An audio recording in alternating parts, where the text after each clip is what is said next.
గుడ్డిగా పూజిస్తున్నాం శివుడిని, రాముడిని పూజిస్తున్నాం, బాబాని పూజిస్తున్నాం, నిన్ను వినాయకుడు పూజించాం, అందరం పూజించాం.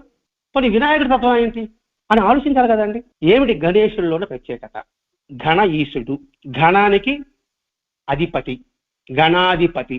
గణాలు అంటే ఒక దేవతల సమూహం అనుకుందామా, లేకపోతే రాక్షస గణమలు అనుకుందామా, మనుష్య గణం అనుకుందామా, 3 అనుకుందాం.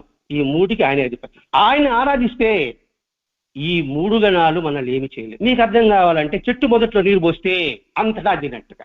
వినాయకుడు అని ఒక పేరు. వినాయకుడు, నాయకుడు లేనివాడు వినాయకుడు. ఆయనకి నాయకుడు ఉండు, ఆయనే నాయకుడు లేనివాడు వినాయకుడు. అంతే. నాశనము వినాశనము చెప్పి ఇంకుంటారు. నాశనము వినాశనము, వినాశనం అంటే నాశనము లేనిది. అది ఆయన యొక్క పేరులో ఉన్న అంతరార్థం.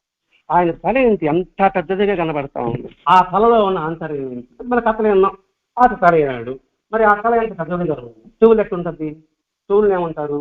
ఆ కర్ణం ఎలా ఉంది? శూర్ప కర్ణం అంటారు. శూర్పం అంటే ఏంటి? చాట. చాట ఏం పని చేస్తుంది? చెత్త బయట వేస్తుంది, మంచి పెడుతుంది. అందుకే చూడండి, ఏనుగు చెవులు ఎప్పుడు ఊస్తూనే ఉంటుంది. గమనించారా?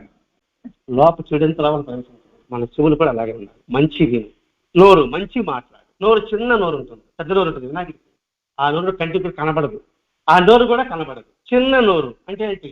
మితంగా మాట్లాడు, చితంగా మాట్లాడు, నవ్వుతూ మాట్లాడు, సత్యాన్నే మాట్లాడు. ఎవరు మాట్లాడక ముందు పలకరించు. ఇది రామాయణంలో ఉందండి. రాముడి యొక్క తత్వం అది. మితభాషి, హితభాషి, స్మితభాషి, సత్యభాషి, పూర్వభాషి. మాటల్లో 5 రకాలు. ఈ 5 రామాయణంలో ఉంది, రాముల్లో ఉంది, తత్వంలో ఉంది. అందుకని ఆయన యొక్క నోరు మితంగా మాట్లాడు. వినాయకుడిని పూజించాం, మరి మితంగా మాట్లాడేది అభ్యాసం ఉందా మనకి? అతిగా మాట్లాడే అభ్యాసం మాత్రం ఉంది. అనవసరంగా మాట్లాడే అభ్యాసం ఇంకా ఎక్కువగా ఉంది. మరి వినాయకుడిని పూజించు, మితంగా మాట్లాడడం అనవసరం అనేది మనం అలవర్చుకోగలిగామా? కన్నులు చాలా సూక్ష్మంగా, చాలా దూరం, ఎంత దూరమైనా ఏనుగు దృష్టి ఎక్కువండి. దాని దృష్టి అపారంగా ఉంటుంది. ప్రతి ఒక్కటి లోతుగా పరిశీలించు. చూస్తేనే ఒక డిసిషన్కి వచ్చేస్తాం. చిన్న కళ్ళతో కూడా నువ్వు సూక్ష్మంగా దృష్టిని దర్శించు. ఆ తర్వాత ఆయన తొండం ఉంది. తొండం వచ్చి ఎలా ఉంటుంది? ఇలా ఉంటుంది. ఓంకార రూపానికి ప్రతీక అంటే ఓంకారం చెప్పుకున్నాం. ఈ విశ్వమంతా కూడా ఓంకార యొక్క సృష్టి.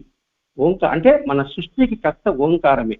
ఓంకారం ఏముంది? సృష్టి స్థితి లయక స్వరూపమే ఈ విశ్వం అని చెప్పడం.